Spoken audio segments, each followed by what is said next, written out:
Greetings to viewers, people of Earth and beyond. We can't really be sure who and how far YouTube's been reaching these days. So as many of you know, my name's Joshua Free. I publicly founded the modern Mardukite movement in 2008, and as an active director of the Mardukite Research Organization for over a decade, I'm also pleased to be here on YouTube for our Mardukite 10th Anniversary Reboot on this channel.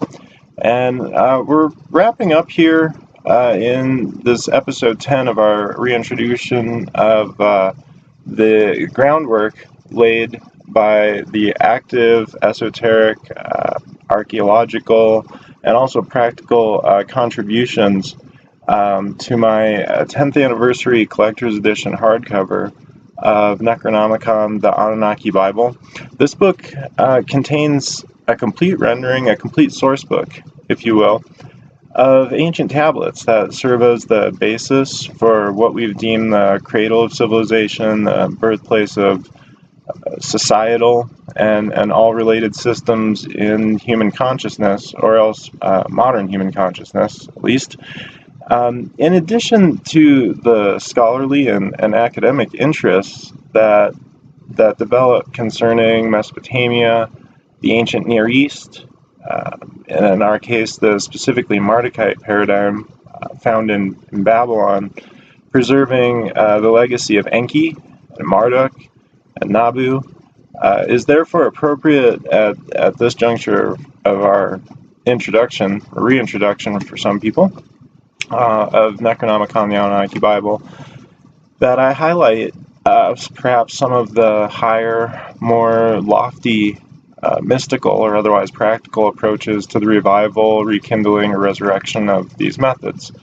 Otherwise, in some esoteric circles, called in the past PATHWORKIng, STARWALKIng, GATEKEEPING, or GATEWALKIng, these kabbalistic applications are seemingly innumerable. And then also, I thought I would point out, because I've had some questions about this, and I don't have copies here right now, but we're planning to probably be releasing them privately or on eBay as a pre-release mid-January. The work's not actually coming out until February 28th as a global release, but Gates of the Necronomicon, the secret Anunnaki tradition of Babylon, the 10th Anniversary Collector's Edition hardcover as a companion to our work that will be released February 28th globally.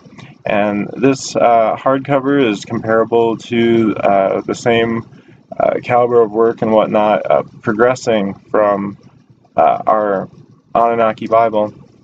And essentially in 2008 through the first part of 2009, we were basically establishing our groundwork, our core, which resulted in several discourses that all were compiled into Necronomicon, the Anunnaki Bible. This book has evolved over 10 years to its incredible heights now that are just unparalleled compared to where we came from.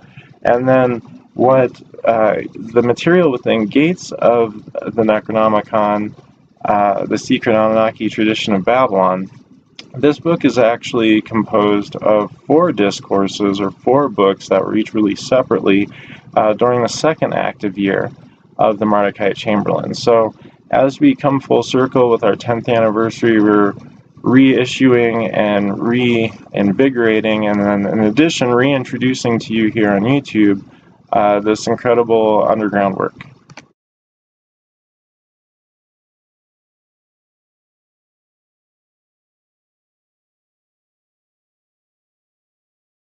Mystical or magical, esoteric, practical, whatever name you want to give to it, there's an application taking place of these mysteries from not only a group called the Mardukite Chamberlains, but also of thousands of people around the world that are up and coming into an awareness and understanding of these ancient mysteries.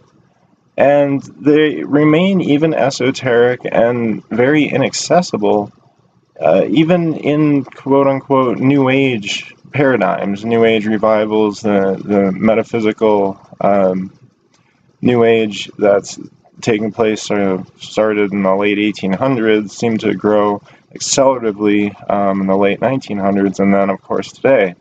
But what we are understanding more about ancient people today seems to flip-flop between either these ancient mystical or magical or occult revivals, and then on the flip side, a look at purely archaeological, physical, or potentially technological aspects of what was taking place in the ancient world. What the Mardukites are most concerned about are aspects that contribute towards personal development. And what I mean by that is that no matter how you take your own spiritual path or beliefs regarding who we are, where we come from, where we're going, the key that seems to apply across the board regards that we are not material beings. We are spiritual beings occupying physical bodies.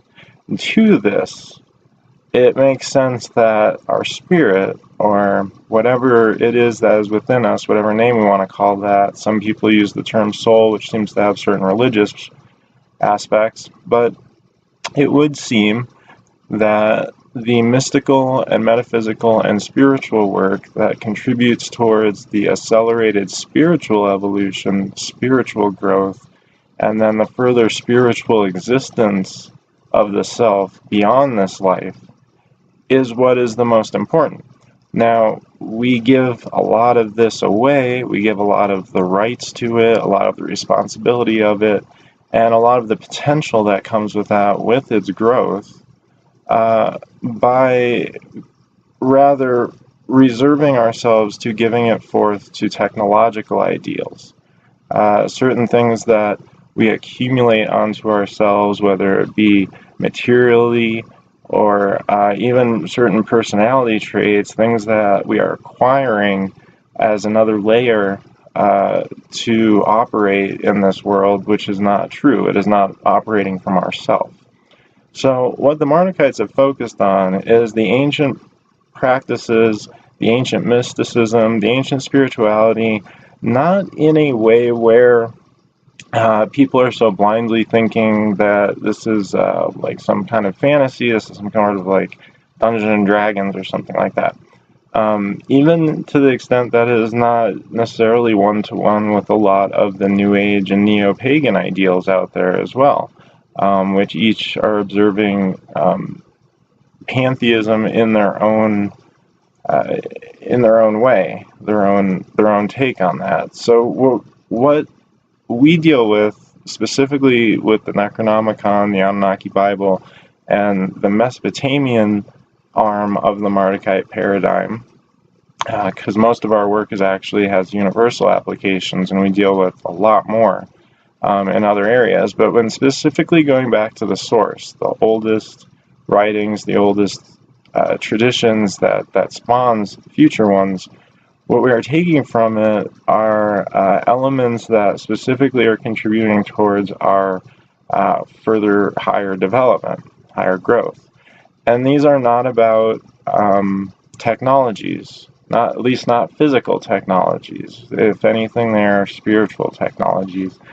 And it involves a metaphysical ideal that is not, again, one-to-one with a lot of the other revival information on things. And for example, the emphasis on ancient aliens or modern UFOs or other things related to the ancient Mesopotamian tradition. What these things do is really put our emphasis away from self, and are therefore, by what was originally set down under the Mardukite paradigm, as distractions. They're distractions away from personal development. That is not to say that they cannot be used as tools of experience, but what it usually leads to more often than not is a emphasis and a pathway that leads us away from internal development in lieu of external development.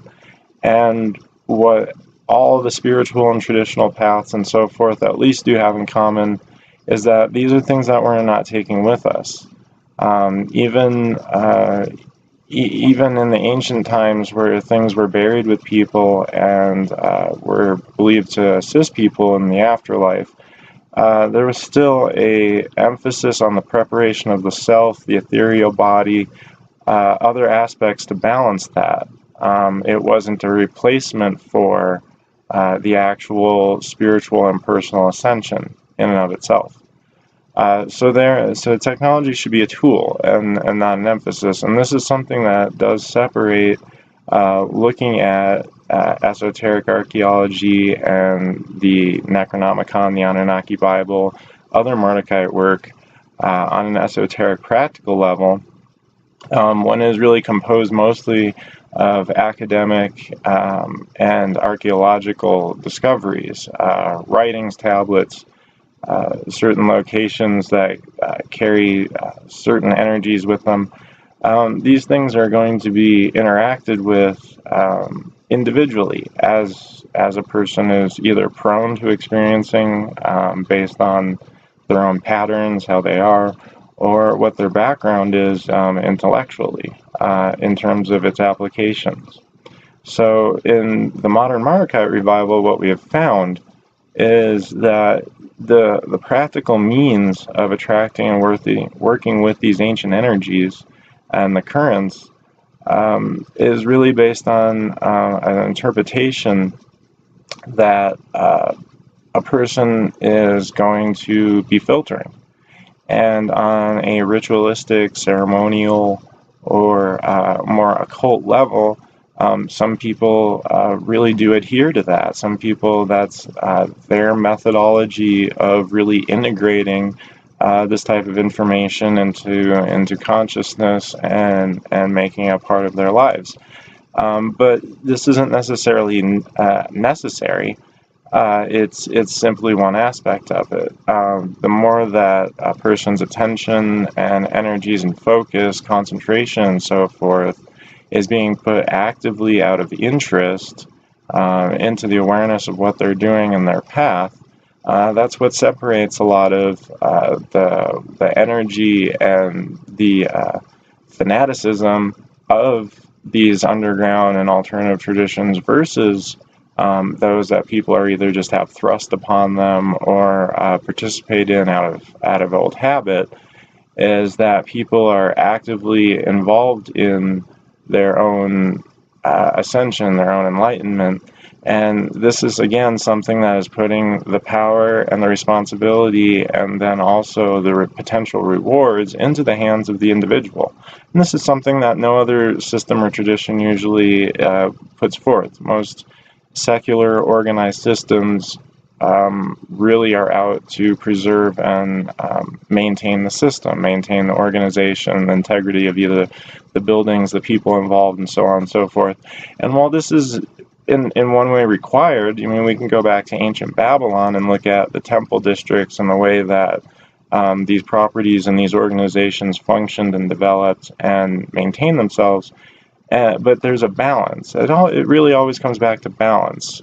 People are used to a good and bad, black and white dichotomy to their world and this dualistic aspect. But when executed properly, all things really do find their place.